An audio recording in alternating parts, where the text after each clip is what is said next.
Hi friends, welcome back to my channel. Today we are going to be going over some of the best tools that you can use when creating a full stack web development project. There are so many tools out there that it can seem overwhelming at first, so don't worry, I got you. We're going to be going through the best tools for you. Before I go any further though, I want to say a big thank you to HarperDB for sponsoring part of this video. Today I'm going to be breaking down for you the best tools that have helped me in my career, especially when starting out, creating a few first full stack development projects. And I'm going to be sharing with you from the database all the way to how to test APIs and everywhere in between. Before we go further though, make sure to hit that subscribe button for more tech and coding related videos. Comment what other videos you want to see, and also gotta do my shout out to these users here for asking some really awesome and great questions and also having some great insight. Thank you for your support. So what does it really mean when I say creating a full stack web developer project? Well, it means that you are handling the coding, the databases, servers, and platforms. You're handling everything end to end. If you're thinking about creating your first full stack developer project, I'm assuming you already have some coding under your belt. So let's go next to databases. Of course, a database is essential when creating a full stack project. So I'm going to share with you my top pick of choice, which is HarperDB. HarperDB is a distributed database that combines the power of SQL and NoSQL and exposes it to you through a REST API.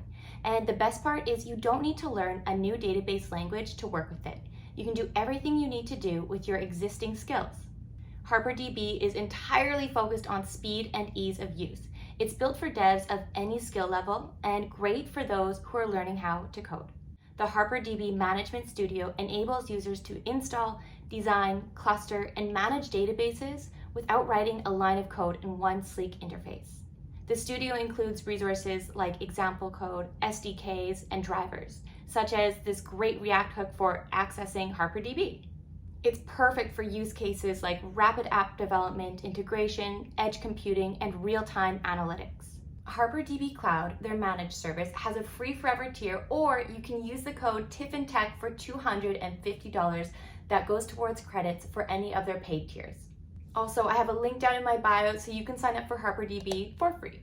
Okay, next up, you need a really good IDE or integrated development environment. And that really can vary based on what programming language you're working with, what your end goal is. So I'm going to talk about a very popular one and one that I personally love, which is Visual Studio Code.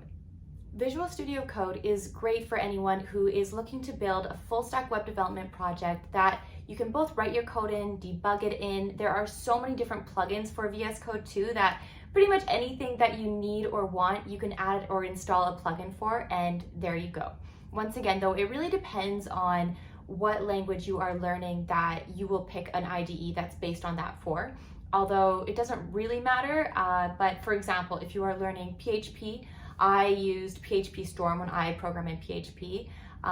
If you're using Python, there are specific IDEs for Python. So it really varies, but having a proper one that is going to help support you in your development process is essential. Okay, next up, you have your database, you have your IDE. Well, where are you going to store and commit your code to? That is where you need a platform to do that. My favorite one is GitHub. There's a ton of different other ones though. Off the top of my head, I know Bitbucket, GitHub, what else? I'll put some up here. Anyways, GitHub is definitely the most popular one, and for a good reason. GitHub is an open source repository hosting service which hosts your source code projects and keeps track of source code changes. Using GitHub is essential for keeping track of the changes you made to your project, especially if you are building your first full stack development project. You want to see what changes you made and when, and commit those changes often. A lot of times when I was learning how to code and creating my first full stack development projects, way too often I wouldn't use a platform like GitHub, and I would make all these changes, break the application, and not know exactly what changed that broke the application.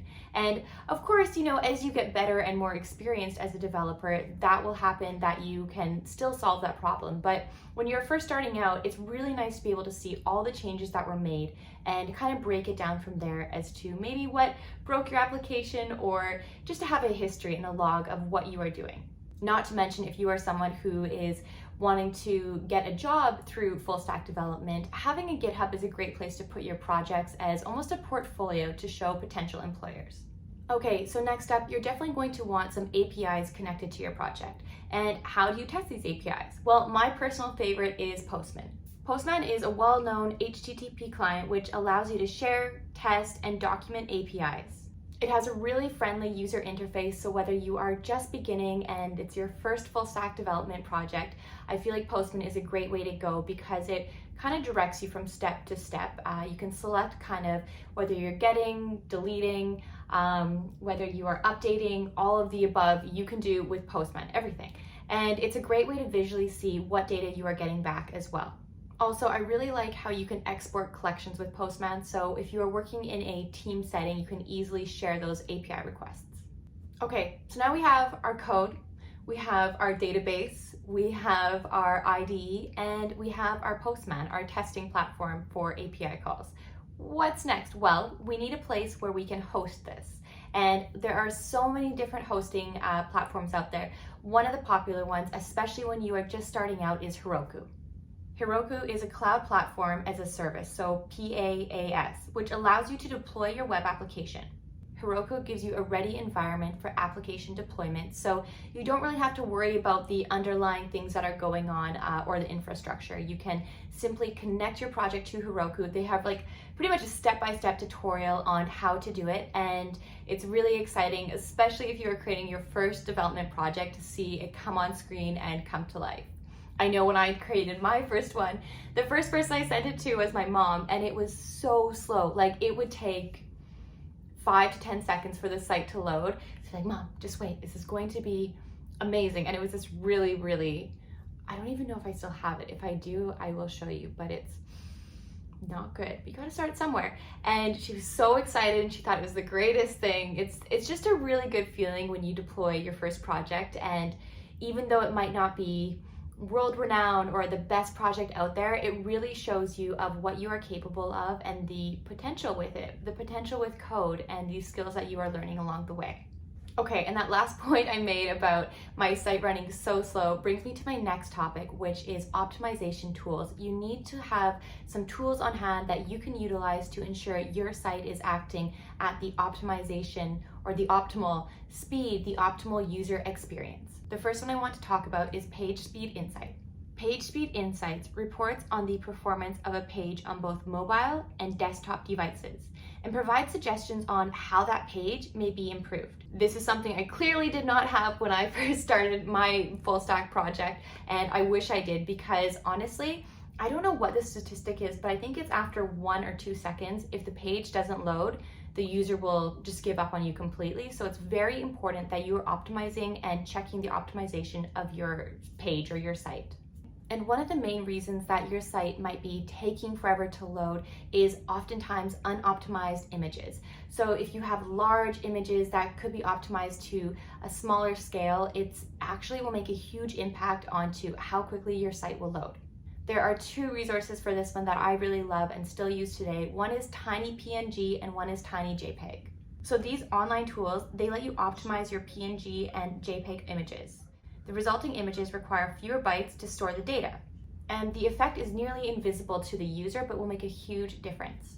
Okay, so those are some of the main tools that I used when I was first creating my full stack developer projects, and even at work now, I still use a lot of these tools that I listed, and I think it's one of those things that when you first start using some of these tools, it might be overwhelming, it might be intimidating. A lot of them are extremely user-friendly, especially I know the database I mentioned, HarperDB, is such a great tool if you are starting to learn how to code or learning, still kind of in that learning phase and wanting to get more comfortable with using a database. You need to check it out. All the tools, though, I think really help with your development process from beginning to end. And although these tools can vary greatly, if you Google, for example, IDEs, you will be overwhelmed at the different amount of ones out there. So you really need to try a few different things and figure out what best works for you and your workflow. That is essential or key in my opinion. but don't let them be intimidating or overwhelming when you kind of open up, say, Visual Studio Code for the first time. Although for someone like myself, or if you've been in the tech industry for a while, it might seem super user-friendly. I'm sure for people who are just starting out, it can be very kind of intimidating. You don't know what button to push or anything like that. And my best suggestion for that is try to break things. Go on whatever tool you're using and just try to break it. You're not going to break your computer or anything like that. It's totally fine if you click on something wrong or navigate to something you might not be supposed to, because that's really how you learn and you grow and you get more familiar with these tools. Thank you all for watching my video. Make sure to subscribe for more tech and coding related topics. Leave a comment again about other videos you want to see. All my videos are based on what you suggest and what you want to see. I listen to you. Thank you for supporting me, and I'll see you all soon. Thanks, everyone. Thank you.